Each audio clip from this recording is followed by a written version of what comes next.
Taking a look today at the Spyderco Smock. So this was originally released around 2018 in collaboration with custom knife maker Kevin Smock, and this was based on his SK23 design.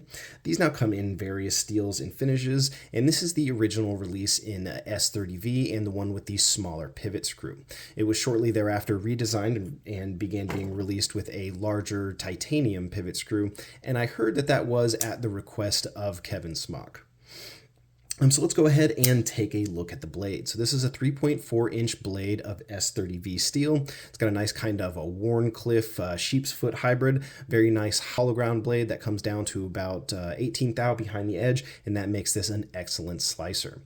So this knife is running on bearings, and it does have a second detent to give it a little bit of extra detent when opening, which I have removed. It is popular that some people remove them or take some pressure off of the blade and kind of can allow for smoother opening and closing, and you get a better drop shut action, and you don't really sacrifice much of the detent to get that done. It is a popular modification that many people do on these.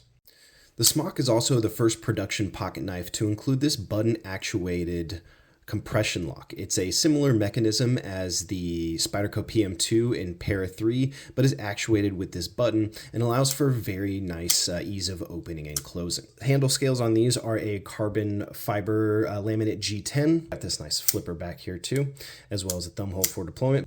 And the ergos on this are kind of love it or hate it. It would probably be my main criticism of the knife is the ergos aren't the best. We've got this big flat chunk right here, and I have a large to extra large hands, and I can get a very far away from the blade grip on this, and it does have some very nice functional jimping there, but if I want to really choke up on the blade, it's kind of awkward. It leaves this big space here, and it doesn't feel great to grip it that way, and you're getting really dangerously close to that point there if you want to use that as a choke up spot, but you still have this big protrusion here. But that didn't kill the knife for me. I still very much enjoy the Smock. It's very slim, it's very low profile, it carries very easily, it disappears in the pocket, and you don't really have a deep carry with this, but you don't really need one because it's so slim, and it's good to have that little bit extra to grab onto.